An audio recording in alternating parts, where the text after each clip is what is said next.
एकीकडे कॅबिनेट मंत्री संजय बनसोडे यांनी प्रचंड असा निधी उदगीरच्या विकासासाठी आणून उदगीरचा विकास केला अशा चर्चा होत असतानाच दुसरीकडे मात्र परिसरातील शेतीसाठी पाणी पुरवठा करणाऱ्या तिरू बॅरेजेसमध्ये पाणी शिल्लक नसल्याची परिस्थिती निर्माण झाली आहे। तिरू नदीवर 106 कोटी खर्च करून 7 बॅरेजेस तयार करण्यात आले असताना इथे नेहमीच पाण्याची टंचाई असते। हे बॅरेज बनवण्याची घाई करून कॉन्ट्रॅक्टरला फायदा पोहोचवण्यात आल्याचा आरोप स्थानिकांकडून केला जातोय।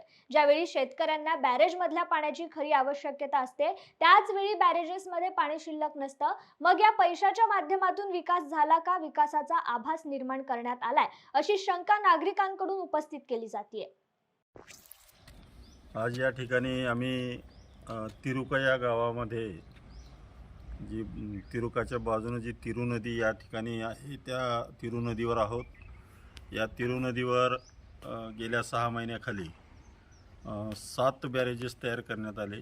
ज्या बॅरेजेसच्या संदर्भामध्ये अनेक आरोप प्रत्यारोप झाले। उदगीर विधानसभेचे कार्यसम्राट आमदार कॅबिनेट मंत्री संजय बनसोडे साहेबांनी शेतकऱ्यांना नवीन संजीवनी देण्यासाठी आणि एक हरित क्रांती करण्यासाठी या तिरू नदीवर 7 बॅरेजेस तयार केले असा संजय बनसोडे साहेबांनी आणि त्यांच्या कार्यकर्त्यांनी या ठिकाणी या बॅरेजेसच्या लोकार्पणाच्या वेळेस सांगितलं। त्याच्यावर भाजपाचे माजी आमदार सुधाकर भालेराव यांनी या बॅरेजेसवर जो खर्च झालेला आहे त्याच्यावरनं प्रश्नचिन्ह उभा केले की या 7 बॅरेजेससाठी 106 कोटी रुपयांचा या ठिकाणी खर्च करण्यात आला, जो खर्च अवाढव्य आहे आणि वस्तुस्थितीला न धरता हा खर्च केलेला आहे असा आरोप माजी आमदार सुधाकर भालेराव यांनी केला। 7 बॅरेजेसला 106 कोटी रुपये खर्चून म्हणजे जवळपास एका बॅरेजेसला 15 ते 20 कोटी रुपये या ठिकाणी खर्च केला गेलेला आहे। आणि आज नोव्हेंबर-डिसेंबरमध्ये या ठिकाणी या बॅरेजेसचं लोकार्पण करण्यात आलं।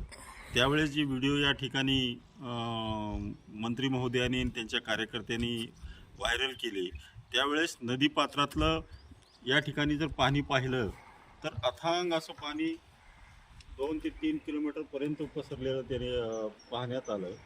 पण आज जर परिस्थिती या ठिकाणी पाण्याची जर पाहिली म्हणजे नोव्हेंबर-डिसेंबरमध्ये या ठिकाणी असलेलं प्रचंड असं पाणी आज 3 मार्च आहे। 3 मार्चला या ठिकाणी पूर्ण नदीपात्र हे कोरडं पडलेलं आहे, पाणी एकदम तळाला गेलेलं आहे, म्हणजे पाणी नसल्यात जमा आहे। या ठिकाणी बॅरेजेसची जर आपण वॉल या ठिकाणी पाहिली तर या ठिकाणी बॅरेजेसच्या वॉलच्या एकदम खाली कडेला थोडंसं पाणी साचलेलं दिसतंय। पूर्ण बॅरेजेस हे कोरडे पडलेले आहेत।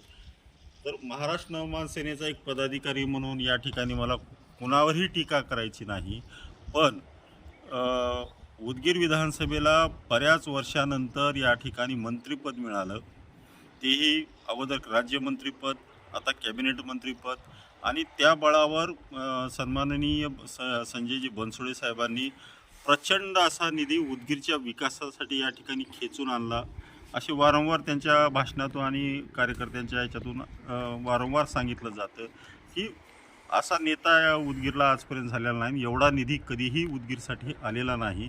पण मला प्रश्न पडतोय की 106 कोटी रुपये खर्च करून जे हे बॅरेजेस तयार करण्यात आलेले आहेत, आज 3 ते 4 महिन्यामध्ये या बॅरेजेसमध्ये या ठिकाणी पाणी शिल्लक नाही। याचं काय कारण आहे?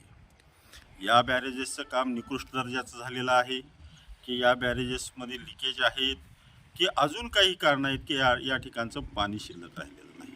म्हणजे ज्यावेळेस शेतकऱ्यांना आवश्यक असतं त्या उन्हाळ्यामध्ये जर बॅरेजेसमध्ये पाणी राहत नसेल, पावसाळ्यामध्ये जर बॅरेजेस भरून राहत असतील तर त्या बॅरेजेसचा उपयोग काय झाला, 106 कोटीचा उपयोग काय झाला, हा प्रश्न आम्हाला या ठिकाणी सुजाण नागरिक म्हणून पडत आहे। त्यामुळे या ठिकाणी या व्हिडिओच्या माध्यमातून माननीय संजय बनसोडे साहेबांना मला या ठिकाणी आव्हान करायचं आहे की तुम्ही जे मोठे मोठे आकडे या ठिकाणी उदगीरच्या विकासासाठी निधीचे सांगतायत, ते जे आकडे तुम्ही घोषित करतायत, खरंच ते आकडे विकासामध्ये जात आहेत, तेवढ्या पैशाचं काम या ठिकाणी होतंय का? हा निधी तुमच्या गुत्तेदारांच्या आणि कार्यकर्त्यांच्या खिशात जातोय, याचं परीक्षण कुठंतरी होणं गरजेचं आहे। त्यामुळे या व्हिडिओच्या हा व्हिडिओ करण्याच्या पाठीमागचा उद्देश कुणावर टीका करणं किंवा कुणाची बदनामी करणं हा नसून, पण ज्या उद्देशाने विकासाचा गवगवा किंवा विकासाचा एक आभास या ठिकाणी उदगीर विधानसभेमध्ये उभा केला गेला आहे. खरंच तो विकास होतोय का हे पाहणं एक राजकीय कार्यकर्ता म्हणून, एक सुजाण नागरिक म्हणून, उदगीर विधानसभेतला एक जागरूक नागरिक म्हणून हे आमचं कर्तव्य आहे.